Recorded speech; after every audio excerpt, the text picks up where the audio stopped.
Nasurpresa ba kayo mga kaibigan?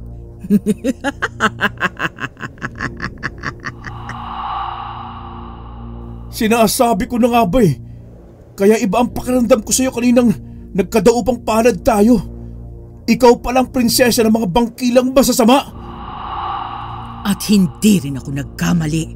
Ikaw ang prinsipe ng mga hambog at pakialamerong harimudon.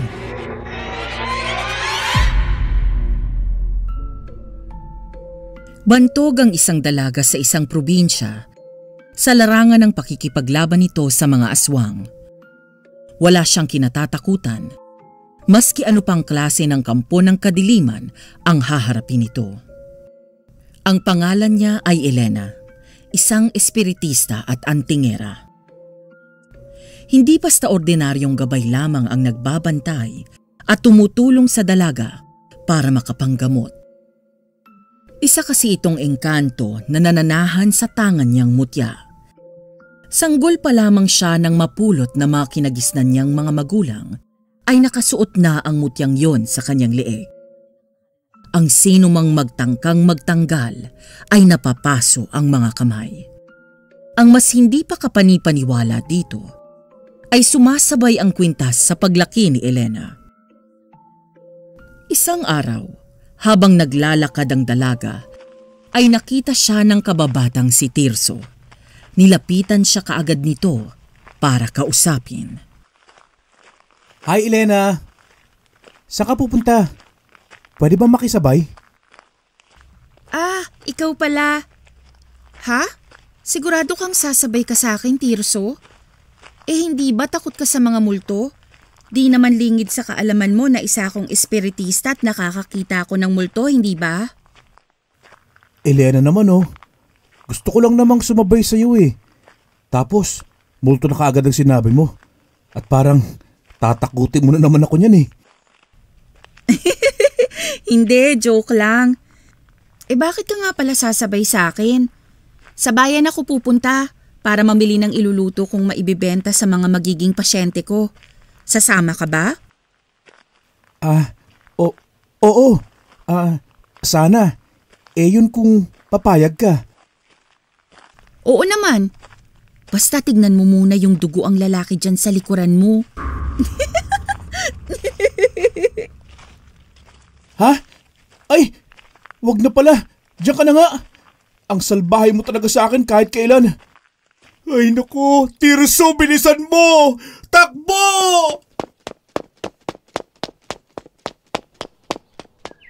Tawang-tawa si Elena sa ginawa niyang kalokohan sa kababatang si Tirso. Paborito niya kasi itong asarin at takutin mula pa noong mga bata pa sila. Para kasing kamatis ang kulay ng mukha ng lalaki kapag natatakot niya ito. Pagdating ni Elena sa palengke, ay tsismis kaagad ang bumungad sa kanya patungkol sa mga aswang na lumalaganap di umano pagsapit ng gabi. Base sa kanyang mga narinig, ay sa Santa Ines yon nangyayari at mag-iisang linggo na ang problemang yon ng mga residente doon. Dahil doon, ay binilisan ni Elena ang mamalengke para ihanda ang sarili sa binabalak niyang pagpunta sa nasabing lugar na ginagambala ng mga aswang. Ang tipo kasi ng ugaling mayroon ang dalagang antingera ay yung tipong hindi mapanatag ang kalooban kapag may mga taong may banta ng panganib mula sa mga kinaiinisan niyang nilalang. Pagka-uwi ng bahay at pagkaayos niya ng mga daladala, ay inihanda ni Elena ang mga gamit na kadalasan niyang dinadala kapag lumalaban siya sa mga aswang. Nang sumapit na nga ang gabi, nagsimula ng maglakbay si Elena. Hindi naman kalayuan ang Santa Ines sa kanilang lugar, lalo na kapag sa gubat na siya dadaan. Lingid sa kanyang kaalaman, may isang nilalang ang nakabuntot sa kanyang likuran. Pero dahil sa tangan niyang mutya, naramdaman din niya ito habang papalapit siya sa lugar na pupuntahan. Lagot ka kung aswang ka mang sumusunod sa akin. Akala mo hindi kita nararamdaman ha? Paglabas ni Elena sa gubat ay bungad na kaagad yon ng Santa Ines. malamig na hanging kakaiba sa pandama ang sumalubong sa kanya. Sa pagpapatuloy ng kanyang paglalakbay at makarating sa mga kabahayan, sarado na ang mga yon at wala nang kailaw-ilaw. Sa ganitong senaryo pa lang, ramdam ko na ang takot sa bawat isipan ng mga residente dito. Pero huwag kayong mag-alala. Ngayong gabi, matatapos na ang problema ninyo at mawawala na ang takot ninyo tuwing sasapit ang gabi. Hanggang sa may marinig siyang sigaw ng isang babae na tila hinahabol ng kung anong nilalang. Eksakto namang patungo ito sa kanyang kinaroroonan, kaya mabilis muna siyang nagtago sa isang lumang drum na kulay asul na nasa gilid ng kalsada. Dumaloy ang pag-aalala sa sistema ni Elena nang makita ang babae na may sugat sa braso. Paika-ika din ito kung tumakbo na tila pinipilit na lamang. Sa may hindi kalayuan ay 3 aswang ang nakasunod rito. Doon na lumabas ang dalagang espiritistang antingera para saklolohan ang dalaga. Tulong! Hindi ko na kaya. Parang awa mo na. Yun ang huling mga katagang nasambit ng babae nang makita niya si Elena bago ito tuluyang nawala ng malay. Inutusan naman siya ng mga aswang na humahabol na ibigay sa kanila ang dalaga kung ayaw niyang madamay. Paano kung ayoko? May magagawa ba kayo laban sa akin? Kung magpipilit kayo, edi subukan niyong kunin nang makita niyong hinahanap niyo. Pero sinabi ng isa sa mga aswang na hindi alam ni Elena ang ginagawang pakikialam. Wala akong pakialam sa sinasabi mo. Ang alam ko lang, kailangan niyong mabura dito sa mundo, mga aswang kayo! Doon na kinuha ni Elena ang kanyang armas, ang buntot pagi na nakasukbit sa kanyang tagiliran. Sapilitan namang lumaban ang mga aswang, subalit isa-isa lamang silang pinaslang ng dalagang antingera sa huli. Pagkatapos nilang mahampas ng buntot pagi, ay kusang umuusok ang kanilang latay, saka unti-unting nasusunog at natutupok ng nalikhang apoy. Miss? Miss? Gising! Ligtas ka na. Ilang segundo rin ang lumipas bago magdilat na mga mata ang dalaga. Nabungaran nito ang mukha ni Elena at nang mahimasmasan ay naiiyak nitong niyakap ang antingera. Shhh! Tahan na. Ligtas ka na. Wala na ang mga aswang na humahabol sa'yo. Salamat. Ako nga pala si Badet. Ako naman si Elena. Saang bahay ka ba dito nakatira at nang maihatid na kita sa inyo? Hindi sumagot si Badet. Bagkus muli itong napahagulgol sa pag-iyak. Hinimas naman ni Elena ang likod nito. At habang pinapakalma, inilibot niya ang paningin sa paligid. At doon niya nakita ang kaluluwa ng 3 aswang na kanyang napaslang na tila ba may gustong sabihin. Dahil sa sanay ng espiritista si Elena mula pagkabata, hindi na siya natatakot sa mga multong nakikita niya. Gusto pa sanang pag-aralan ni Elena ang 3 kaluluwang aswang.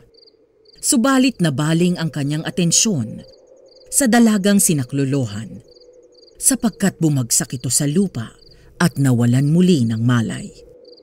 Dala ng pag-aalala ay binuhat niya ang babae at napagpasyahan niyang iuwi muna sa kanyang bahay para lunasan ang mga sugat nito sa katawan. Maliwanag na ang paligid ng magkamalay si Badet. Mataas na rin ang sikat ng araw. Si Elena naman ay abala sa pag-aayos ng mga gamit sa bahay. Inililigpit nito ang mga damit na bagong hango sa sampayan at inilalabas ang mga naipong dumi para ibasura. Oh, gising ka na pala. Gusto mo bang magkape o mag-almusal? Kape na lang kung meron. Pero walang asukal sana. Sige. Ipagtitimpla kita. Salamat. Pagbalik ni Elena galing kusina, ay may daladala na itong isang tasa ng kape na walang asukal. Oh, heto, habang mainit pa, para mainitan naman ang sikmura mo. Pagkaabot ay bahagyang hinipa ni Badet ang kape sa tasa.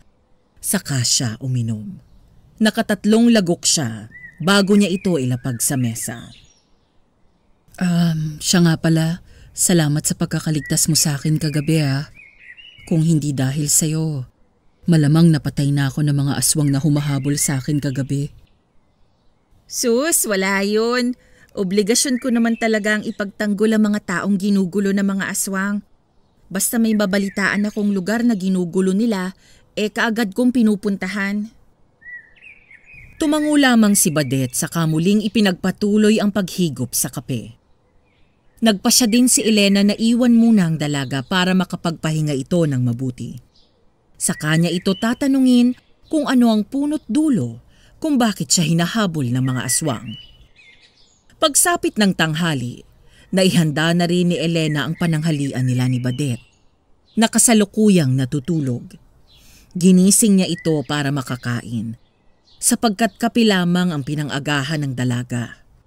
Pero hindi pa man sila nakakapag-umpisang sumubo, ay nabulabog na naman sila ng boses ng dalawang lalaki na nagmumula sa labas ng bahay. Ano ba yan? Tanghaling tapat pero may nambubulahaw pa rin. Badet, kumain ka lang dyan ha. Titignan ko lang kung sino yung nasa labas ng bahay. Babalik din ako kaagad. Sige, Elena. Bago pinagbuksan ang pintuan, sumilip muna ang dalaga sa awang ng pintuan. At nang makilala niya ang isa dito, ay saka pa lamang niya hinarap ang mga ito. Oh, Tirso. Anong atin at mukhang may kailangan ka yata? At saka, sino naman yung kasama mo? Si Benjo, pinsan ko. Taga-ibang probinsya siya. Nagpasama siya kasi nabalitaan niya ang husay mo sa pagpapagaling ng mga may karamdaman. Nakakakita ka pa ng mga multo at mahusay ka sa paglaban sa mga aswang. O tapos, bakit? May problema ba siya sa mga aswang? O may malubha ba siyang sakit? Ako nang sasagot kung hindi mo mamasamain, Elena. Ang totoo niyan tama ka. May gumagambala sa aming lugar ng mga aswang. Tinatawag sila mga bangkilan. Mataas na uri ng mga aswang na babae. Bangkilan? Aba, mukha ngang napaka-interesante ng impormasyong yan ah. Gaano naman sila kalakas at anong kanilang mga abilidad? Sila ay matuturing na pangalawa sa malalakas na uri ng mga aswang. Magaganda at maaamo ang kanilang mga muka. Itong ginagamit nila para makabighani ng mabibiktima nilang kalalakihan. Magaling silang magbalat kayo. Kaya din nilang itago ang tunay nilang pagkakakilanlan. Halos pantay lamang ang kakayahan nila sa mga harimudon. Ang pagkakaiba lamang nila ay ang kasarian. Puro lalaki at matikas naman ang pangangatawan ng mga ganitong uri ng aswang. Napaisip si Elena kung bakit parang ang daming alam ni Benjo patungkol sa iba't ibang uri ng mga aswang. Pero parang nabasa naman ng lalaki ang kanyang isipan. Dating albularyo ang aking amang nasira. Madalas kong marinig sa kanya ang iba't ibang uri ng mga aswang at kampon ng kadiliman na gumagambala sa kanyang mga nagiging pasyente noon hanggang sa tumatak na ang mga ito sa aking isipan. Ganun ba? Kung ganun, kailangan nyo ng tulong ko. Kung papahintulutan mo. Tirso, pwede bang iuwi mo muna sa inyo si Benjo? Susunod na lang ako doon. Hindi pa kasi ako nag-aalmusal Walang problema, Elena. Basta ikaw. O siya, tara na Benjo. Sa bahay na lang natin intayin si My Loves. Ay, si Elena pala. May loves mong mukha mo. Natawa na lamang din si Benjo na nagpaalam sa antingerang espiritista. Habang si Tirso naman ay napapahilamos sa sariling mukha dahil sa pagmamaldita na naman ito sa kanya. Pagsara naman ng pintuan ng bahay ay hindi maiwasan ni Elena ang kiligin. Nakalimutan niya tuloy na may kasama siyang iba sa bahay. Elena, Anong nangyari dyan sa mukha mo? Para kang inasin ng dikya ah. Naihi ka na yata sa salawal mo dyan ah. Lukaret, kumain na nga tayo. Ganoon kabilis makuha ang loob ni Elena. Maganda siyang maging kaibigan, pero pangit siyang kaaway. Pagkatapos kumain, ay gumayak na si Elena para puntahan ang binatang nangangailangan ng kanyang tulong. Ang kanyang kababatang si Tirso. Nagboluntaryo naman na sumama si Badet. Sigurado ka ba? Kaya mo na bang magkikikilos? Baka naman bumukay ang mga sugat mo. Mabuti naman at nagawa mo pang matakasan ng mga aswang na humahabol sa'yo. Kaya ko na. Magaling na tong mga sugat ko. Ang galing kaya ng manggagamot ko. O siya sige, ihahanap na lang muna kita ng damit na pwede mong isuot. Mukha namang magkasukat lang tayong dalawa eh. Maliban sa dibdib, parehong-pareho ang hubog ng katawan ng dalawang dalaga. Mas maputi lang si Badet at si Elena naman ay morena ang kutis. Pero sa itsura, masasabing may angkin silang kagandahang natural. Walang retoke, walang make-up, basta simple lang. Nang makapaggayak, nag-umpisa na nilang lisanin ang bahay. Hindi naman kalayuan ang bahay nila Tirso mula roon, kaya nilakad na lamang nila. Pagdating doon sa bakuran, ay kakaibang aura ang naramdaman ni Elena. Para bang may hawig ang aurang yon sa isang aswang. Oh, nandito na pala sina Elena eh. Benjo, andito na sila. Paglapit ni Benjo sa kanilang kinatatayuan, ay bigla na lamang nawala ang kakaibang aura na yon. Maya-maya pa ay nagpakilala na sila sa isa't isa. Ako si Badet. Ikaw pala si Tirso. Oo. Ang gwapo ko no? Ay, ang kapal. Nagbuhat na naman ng sariling bangko. Ako naman si Benjo. Parang estatwang natigilan sa pagkilos at paghinga, sina Badet at Benjo nang maglapat ang kanilang mga palad. Hoy! Ano ba kayong dalawa? Ano yun? Na love at first sight? Ganon? Hoy, ikaw talaga panira ka. Malay mo naman nagkikilatisan lang sila. Napaka-epal mo kasi. Bakit hindi na lang yung kausapin mo? Elena naman eh. Benjo, pinsan, meron nga ba talagang multo sa tabi ko? Wala. Di ko akalain na takot ka pala sa multo. Pogi nga sana, kaso duwag pala. Muling namutla ang mukha ni Tirso dahil sa kahihiyan. Kakamot-kamot na lamang siyang pumasok ng bahay para maghanda ng mamemeryenda. Doon naman inumpisahan ni Benjo ang pagkwento sa mga nangyari sa kanilang lugar. Pero bago niya ito nasabi, ay napakiusapan muna niya ang dalaga na kung maaari, dalawa lamang silang mag-usap. Napapayag naman nila si Badet na piniling sundan na lamang si Tirso sa loob ng bahay. Pero kanina may nararamdaman akong aura ng isang aswang habang papalapit kami dito. Matanong kita, aswang ka din ba? Kung sasabihin kong oo, huwag ka sanang magpapahalata kay Tirso. Baka mas lalo siyang magalit. Ang totoo, hindi kami magkaano-ano. Ginamit ko lang siya para magkaroon ng komunikasyon sa'yo. Elena, didirektahin na kita ha. Huwag na huwag kang magtitiwala sa babaeng kasama mo.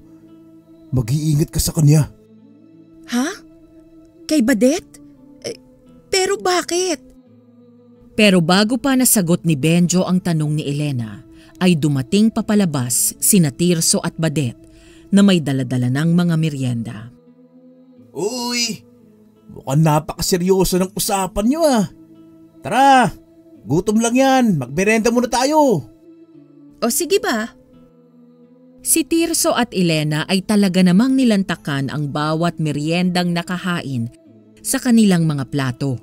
Samantalang sina Badet at Benjo ay tumikim lang. Pagkatapos ng isang dakot na kutsara ay ayaw na nila. Ginisang pansit kasi yon na may bawang. Ang hina naman ng bituka ng dalawang ito. Hayaan mo na lang sila. Katatapos lang din kasi naming mananghalian ni Badet eh. Oo. Kami rin pala ni Benjo. Kinuha na lang ni Tirso ang mga plato at baso saka dinala sa loob. O ano Badet? Maya-maya lang babiyahin na kami papuntang lugar ni na Benjo. Sasama ka ba? Hindi na siguro. Magbabantay na lang ako sa bahay at hihintayin ko ang pagbabalik mo. O sige, desisyon mo yan. Di tara, umuwi na muna tayo at mag-i-empake muna ako ng mga dadalhin ko. Benjo, pakihintay na lang ako saglit ha. Pagkatapos ay aalis tayo kaagad. Sige lang Elena. Di naman ako nagmamadali eh. Hoy, pinsan! Sasama ako ha? Sige pinsan, walang problema. Pagbalik ni na Elena at Badet sa kanilang bahay, agad na inihanda ng dalagang antingera ang importante lamang na magagamit na pwedeng panlaban sa mga makakalaban na nilalang. Pagkatapos niyang magbilin kay Badet, ay umalis din ito kaagad. O paano? Handa na ako. Kayo ba? Aba, handaan na rin kami kanina pa. Kung ganon, halika na habang maaga pa. Sumakay sila sa isang tricycle. Mula roon ay 3 oras din ang itatagal ng kanilang biyahe. Hindi pa nga sana papayag ang mamang driver ng tricycle kung hindi nila ito inarkila. 5:00 na ng hapon nang parahin ni Benjo ang sinakyan nila. Pagkaalis ng driver ay itinuro ng lalaki ang kalsadang kanilang lalakarin ng ilang minuto ulit. Medyo dalian lang natin ha, dahil maggagabi na. Masyadong delikado ang paligid kapag madilim na. Bakit? May multo ba dito, pinsan? Walang multo dito, Tirso. Ganun ba? Naku, mabuti naman. Ay, salamat. Walang multo, pero aswang meron. Ha? Aswang? Yung kumakain ng tao? Yung pumapatay? Yung nakakatakot ang pagmumukha? Oo, Tirso. Kaya wag na wag kang lalayo sa amin dahil may nagmamasid sa atin sa paligid na naghihintay ng pagkakataon para sumugod. Elena, alam mo na naman hindi ba kung anong gagawin? Ako pa ba? Tirso, wag kang lalayo sa akin ha. Yun ay kung gusto mo pang makauwi ng buhay. Nagsumiksik naman ang binata sa braso ni Benjo. Natawa na lang din si Elena pero hindi nagpabaya na pakiramdaman ang paligid sapagkat tama ang sinabi kanina ni Benjo. May mga aswang sa paligid. Matagumpay naman silang nakarating sa lugar nang walang umaatake sa kanilang mga aswang. Sinalubong naman sila ng mga taga roon at dahil sa kasama nila si Benjo ay kaagad silang pinaikutan ng mga yon upang protektahan. Ang iba ay nagpaiwan pa sa bukana ng kanilang pugad upang magbantay. Magandang gabi po, Itay, Inay. Siya po si Elena at ang kasama niyang si Tirso. Ikinagagala ko po kayong makilala. Ako rin po. Tumango lamang at ngumiti ang mag-asawang matanda. Pagkatapos ay sinabihan ng mga ito ang kanilang mga kasamahan na maghanda ng makakain para sa kanilang mga panauhin. May pagkakaisa namang nagsikilos ang mga ito upang magsilbi. Nang matapos ang paghahanda, ay magsisimula na sana silang kumain nang marinig nila ang mga kakaibang huni na nanggagaling sa iba't ibang paligid. Mayroon sa mga damuhan, sa talahiban, at sa itaas na mga puno ng kahoy. Ano ang mga yun? Benjo, sila na bang mga bangkilan? Sila na nga. Mukhang alam na nilang narito ka. Ang kinakainisan nilang antingera at espiritista. Bangkilan? Mga aswang? Basta kumalma ka at huwag kang aalis sa tabi ko, Tirso. Ako na ang nakikiusap sa'yo. Kung saan-saan na maririnig ang kaluskos ng mga bangkilan na nagbabalak na umatake. Pero hindi matuloy-tuloy dahil parang may hinihintay pang hudyat ang mga ito. Ang iba ay hindi nakatiis at lumapag na sa lupa para magpakita sa pangkat ni Benjo. Bilang prinsipe ng mga Harimudon, inuutusan ko kayong ilabas ang inyong prinsesa. Gusto kong kami mismo ang magkausap ng masinsinan. Makalipas ang ilang minutong pagtititigan ng mga matatalas na mata, ay nahawi ang mga bangkilan para bigyang daan ang naglalakad nilang prinsesa papunta sa harapan. Nanlaki ang mga mata ni Tirso at Elena dahil sa kanilang nakita. Badet? Ako nga. Nasurpresa ba kayo mga kaibigan?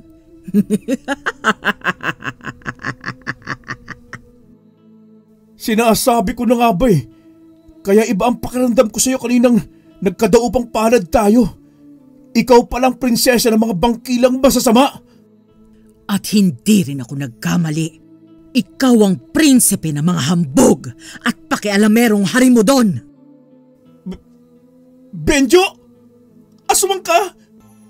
Pero paano? Wala naman akong pinsan na aswang ah! Saka ko na ipapaliwanag sa iyo ang lahat, Tirso. Benjo, kung anong hakbang na gagawin ninyo, nasa likod nyo lang ako. Ay, Elena, maaati mo bang saktan ang iniligtas mong buhay? Ang iyong naging kaibigan, maski isang araw lamang? Tignan mo, suot-suot ko pa ang iyong pinahiram na damit. Nagawa mo man akong linlangin dahil sa galing mong magpanggap. Hindi mo naman ako mauutos sa pagkakataong ito. Talaga ba? Tignan natin. Mapang-asar na boses ni Badet kay Elena na nagpayukom ng mga palad ng dalagang espiritista. Hanggang sa tuluyan ng sumiklab ang laban. Masasamang bangkilan laban sa mga mabubuting Harimudon na inaniban ni Elena. Lahat ay nagpamalas ng kanilang angking husay at lakas. May mga nasusugatan na rin sa bawat pangkat at ang iba ay nangamatay na dahil sa mga malalalim na sugat na natatamo. Mayroon ding nadudukot ang mga puso at napupugutan ng ulo. Badet, tayo ang magtutuos. Pagbabayaran mo ng iyong buhay ang panlilinlang sa akin. O sige, kung yan ang gusto mo. Pero bago tayo maglaban, ay pakinggan mo muna ang sasabihin ko. Totoo na gusto kitang kaibiganin dahil mabait kang tao. Subalit dahil sa pag-anib mo sa mga Harimudon na mortal naming kaaway, ay nagbago ang lahat ng yon. Masyado ka kasing pakialamera. Kung alam ko lang sana, tinapos na kita noon pa. At kung alam ko rin lang na isa kang masamang prinsesang bangkilan, hindi na sana kita tinulungan pa. Pero ayos lang yon. Dahil ako din naman ang maghahatid sa'yo sa impyerno. Tuluyan nang nagpang-abot ang dalawa. Si Tirso naman ay pinoprotektahan ng mga Harimudong kasama ni Benjo. Sa kasamaang palad ay nahagip ng mga matatalas na kuko ni Badet ang kaliwang braso ni Elena. Walang ibang ginawa ang prinsesa ng mga bangkilan kung hindi ang tumawa ng malakas habang patuloy niyang sinusugod ang dalagang antingera. Nabawasan din ang bilis ni Elena sa pagkilos dahil sa natamo niyang pinsala. Hanggang sa angkanang balikat naman niya ang nahagip na mga kuko ni Badet. Dinilaan muna ng prinsesa ng mga bangkilan ang kuko nitong may dugo ni Elena. Saka ulit ito tumawa at nagsalita. Mukhang hanggang dito na lamang ang swerte mo, Elena. Sabi ko naman sa'yo, hindi mo ko kaya. Isa kong makapangyarihang prinsesa ng mga bangkilan. Oh, Elena! Hindi! Elena! Nagimbal ang lahat sa sinapit ni Elena. Bumaon na kasi ang 5 mahahaba at matutulis na mga kuko ni Badet sa tiyan nito Nang hugutin niya ay doon bumulwak ang sariwang dugo ng dalaga. Unti-unti nang nauubusan ng lakas si Elena ng mga sandaling yun. Dahil sa patuloy na paglabas ng dugo mula sa kanyang katawan. Diyos ko, kayo na po ang bahala sa akin. Malugod kong tatanggapin ang inyong magiging pasya. Yun ang tanging nasabi na lamang ni Elena sa kanyang isipan. Saka nito tuluyang ipinikit ang mga mata. Isang mahiwagang boses ang tumawag ng kanyang pangalan, kaya siya ay napamulat. Pagtingin niya sa paligid ay para siyang nasa isang paraiso. Sa may hindi kalayuan naman ay may isang babaeng nakatayo na may magarang kasuotan, maputi ang kutis, maganda, balingkinitan ang katawan at mahaba ang mga tainga. Marahan itong lumapit sa kanya at saka nagsalita. Seryoso naman at tahimik na nakikinig si Elena sa mga sinasabi sa kanya ng misteryosang babae.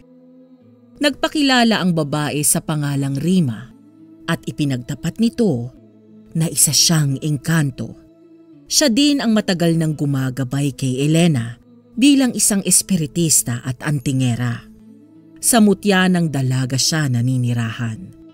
Ayon pa kay Rima, hindi pa pwedeng mamatay ang dalaga sapagkat marami pa siyang tutulungang tao na may malulubhang karamdaman at pupuksaing mga masasamang nilalang tulad ng mga aswang. Pero wala akong kalaban-laban sa prinsesa ng mga bangkila na si Badet. Natalo niya na ako at baka hindi ko na mabalikan ang aking katawan sapagkat naghihingalo na ako kanina. Umiling lamang at ngumiti si Rima. Sinabi nito na anong silbi ng pagiging gabay niya kung hindi niya tutulungan ang dalaga. Napalunok naman ng laway si Elena sa kabahagyang tumango. Sa pagpapatuloy ng pagsasalita ng engkantong dalaga ay sinabi nito na bibigyan niya si Elena ng panibagong buhay at ipagkakaloob niya ang kailangan niyang lakas para malabanan ang mga matataas na uri ng mga aswang. Maraming salamat, Rima, aking gabay. Pangako, gagamitin ko ang ihahandog mo sa aking panibagong buhay at lakas para tumulong sa mga nangangailangan. Nagpasalamat naman si Rima. Pagkatapos ay inutusan na niyang ipikit uli ang mga mata ni Elena. Sa pamamagitan ng pagduro ng kanyang hintuturo sa noo ng dalagang antingera, ay dumaloy mula roon at pumasok sa kaibuturan ni Elena ang napakalakas na kapangyarihan ng isang gabay na engkanto. Ang mga nag-iiyakan namang sina Tirso, Benjo at mga natitirang harimo doon ay nanlaki ang mga mata nang umilaw ang katawan ni Elena. Unti-unti din itong umangat sa ere. Pagkatapos ay binalutan ng mga dahon ang buo nitong katawan. Maya-maya pa ay nabalot din yon ng matingkad na liwanag. Nang maglaho ang nakakasilaw na liwanag, ay isinilang nito ang bagong nabuhay na si Elena na ilang segundo ring nagkaroon ng matitingkad na pakpak pero kaagad ding naglaho. Imposible! Patay ka na! Patay ka na! Ngayon, Badet, mag-uumpisa na ang tunay na laban sa pagitan nating dalawa. Hindi na nag-aksaya pa ng oras si Badet. Muli itong sumugod na punong-puno ng kumpiyansa na mananalo sa laban. Gamit pa rin ang matatalas at matutulis na mga kuko na siyang ibinabato nito kay Elena. Subalit sa pagkakataong yun, madali na lamang na naiilagan ng dalagang antingera ang mga pagsugod sa kanya ng prinsesang bangkilan. Ganyan nga, Elena! Ipakita mo ang galing mo sa Badet na yan! Mga kasama, isigaw natin ng sabay-sabay ang pangalan ni Elena. Tanda ng ating pagsuporta sa kanya. Ngayon na! Napuno ng sigawan ng buong lugar na ang sinasabi ay pangalan lamang ni Elena. Mas lalo namang ginanahan ang dalaga, kaya naman siya ang gumawa ng pagsugod. Sa sobrang bilis ay hindi naiwasan ni Badet ang isang suntok na tumama sa kanyang mukha. Dahil sa medyo malakas yun, ay natanggal ang isa niyang pangil. Idinura naman niya ito sa lupa, saka mas tinaliman niya ang tingin kay Elena. Ikaw pa lamang ang nakagawang saktan ako, Elena. Kaya humanda ka sa galit ng prinsesa ng Bangkilan! Nakahanda na ako kanina pa, Badet. Tapusin na natin to! Muli silang nagpalitan ng pag-atake. Hindi naman tumitigil ang mga aswang na harimudon sa pagsigaw ng pangalan ng dalagang antingera. Naging inspirasyon naman yon ni Elena kaya mas lalo niyang binilisan ang pagbitaw ng kanyang mga kamao. Sunod-sunod na malalakas na suntok ang muling tumama sa mukha ni Badet na naging dahilan para bumagsak ang prinsesang Bangkilan sa lupa at halatang nanghihina na. Hanggang diyan ka lang naman pala eh. Puro ka lang palayabang. Huwag mo kong iinsultuhin! Hindi pa tapos ang laban! Kaya kitang talunin! Pero hindi na binigyan pa ng pagkakataon ni Elena na makabangon at makabawi si Badet sa kanya. Kung saan nakahandusay ang prinsesa, ay doon niya na din tinapos ang buhay nito. Sa pamamagitan ng mahigpit na paghawak ni Elena sa ulo ni Badet, pinalabas niya mula sa mga palad ang napakalakas na boltahe ng kuryente. Nangisay naman si Badet habang unti-unting tumitirik ang mga mata. Bumubula ang bibig hanggang sa tuluyan na itong natusta. Elena! Yahoo! Ang galing mo, mahal! Ay, biro lang. Mabuhay ka, Elena! Sumunod naman lahat ng harimudon sa sinabi ng kanilang Prinsipe Benjo. Natapos ang gabing yon na nalipol ang lahat ng mga aswang na Bangkilan. Benjo, siya nga pala humihingi ako ng tawad at pasensya na dahil sa pagkakapaslang ko sa mga harimudon na humahabol kay Badet. Hindi ko alam na siya pala talaga ang tunay na kalaban at hindi ang tatlo ninyong kasamahan. Ayos lang yun, Elena. Nagkaroon naman ng saysay ang pagkamatay nila eh. Isa pa, biktima ka lang din ng panloloko ni Badet. Kaya wala kang dapat na ikahingi ng tawad. Siya nga naman, Elena. Hindi mo naman kagustuhan ang nangyari eh. Pero tama ka, Benjo. Nagkaroon na sila ng kapayapaan sapagkat nakita ko kanina ang kanilang mga kaluluwa. Nakangiti na. At hindi na kagaya ng dati na humihingi sila ng hustisya. Ha? Kaluluwa ba ka mo, Elena? Hindi ba bulto ang mga yon? Oo. Sa katunayan nga ay nasa likod mo sila at kapag hindi ka tumigil sa pagtawag sa akin ng mahal, uutusan ko silang magpakita sa'yo gabi-gabi. Ha? Hindi na, Elena. Maawa ka naman oh. Hindi na kita kukulitin pangako. Basta wag mo lang silang utusan magpakita sa akin ha. Baka mamatay na ako sa nervous eh. Tama na itong aswang na nakita ko. Ay, wag na sanang multo, Diyos ko naman. Daig mo pa talaga ang babae, no? Napakadaldal mo. Napuno ng tawanan ng lugar habang si Tirso ay tagaktak ang pawis dahil sa takot. Ginulo na lamang ni Benjo ang kanyang buhok. Saka ito humingi ng tawad sa pagsisinungaling niya. Pagkatapos magkapatawaran, ay inihatid sila ni Benjo sa labasan. Simula noon ay mga harimudon na ang naghari sa mga kagubatan. Ang mga aswang na nagtatangka ng masama sa mga tao, ay sila na ang nagbibigay ng sintensya.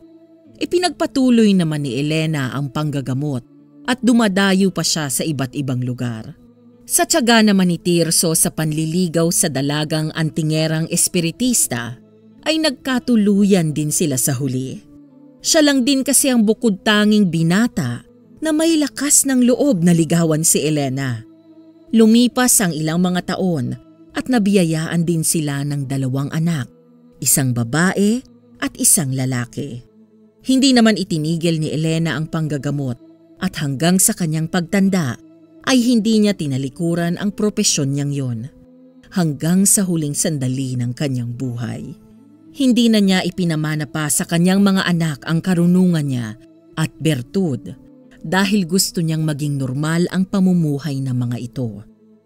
Nasa pangangalaga lamang ni Tirso ang mutya at nakatago sa kung saan at ipinagpapasa Diyos na lamang niya kung kanino ito mapupuntang pangangalaga sa mga susunod pang henerasyon.